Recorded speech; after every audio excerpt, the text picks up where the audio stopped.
Assalamualaikum warahmatullahi wabarakatuh. Perkenalkan, nama saya Indang Raini dari jurusan Teknik Komputer, Konsentrasi Sistem Cerdas.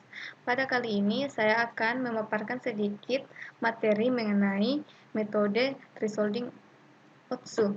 Jadi, thresholding mengubah citra keabuan menjadi citra biner bergantung pada nilai threshold, sehingga dapat diketahui daerah mana yang termaksud objek dan latar belakang. Pada metode Otsu, pertama kali diperkenalkan oleh Nobuyuki Otsu pada tahun 1979 untuk pengelompokan citra biner berdasarkan bentuk histogram secara otomatis mengasumsikan bahwa citra berisi dua kelas dasar dengan bentuk histogram bimonal, di mana terdapat foreground dan background. Nah, untuk selanjutnya kita akan menggunakan algoritma Otsu untuk menentukan nilai threshold atau nilai K. Pertama, kita mencari nilai piksel pada citra. Misalnya di sini kita menggunakan gambar ini 1.jpg.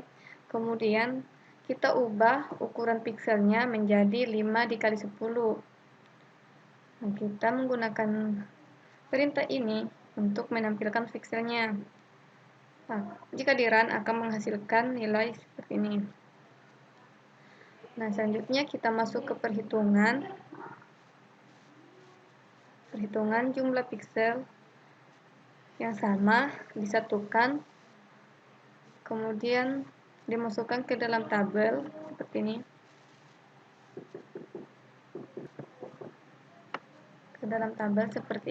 Kemudian dimasukkan ke dalam histogram. Selanjutnya, dari histogram ini kita bagi dua menjadi foreground dan background. Di sini kita akan mencari nilai K sama dengan 4. Jadi kita mulai dari 0, 1, 2, 3.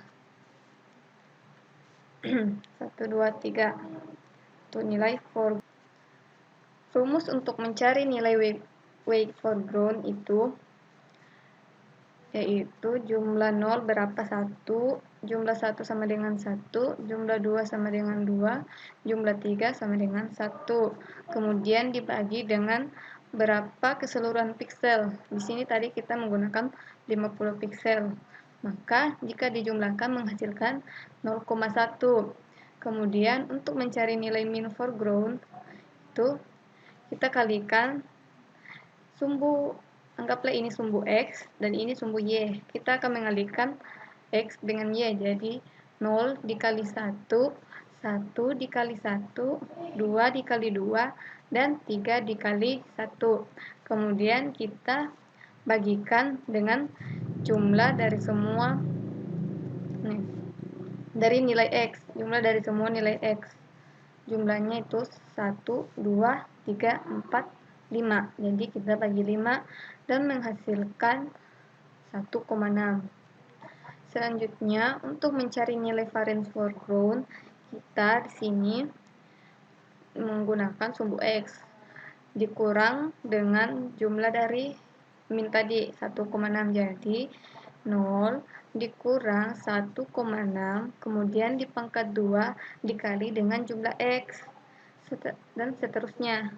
1 dikurang 1,6 pangkat 2 dikali dengan 1, 2 dikurang 1,6 pangkat 2 dikali dengan 2. Selanjutnya 3 dikurang 1,6 pangkat 2 dikali 1, kemudian dibagi dengan jumlah keseluruhan X tadi, maka menghasilkan 1,04. Nah, selanjutnya kita akan mencari nilai background. Sama seperti tadi, untuk nilai weight background, kita jumlahkan semua nilai X. Di sini 1, 1, 1, dan 42. Kemudian dibagi dengan keseluruhan piksel, maka menghasilkan 0,9. Selanjutnya, min background, kita mengalihkan sumbu X dengan Y. 4 dikali 1, 5 dikali 1, 6 dikali 1, dan 7 dikali 42. Kemudian dibagi dengan keseluruhan jumlah X tadi. Maka menghasilkan 6,86. Selanjutnya, untuk mencari nilai variance background, sama seperti tadi, 4 sumbu X dikurang dengan jumlah min, kemudian pangkat 2 dikali dengan sumbu X.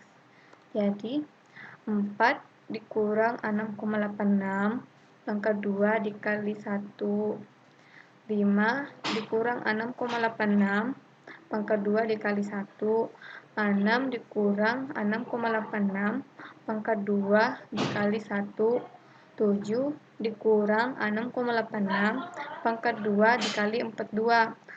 Kemudian dibagikan dengan jumlah X tadi, yaitu 45, maka menghasilkan 13,7.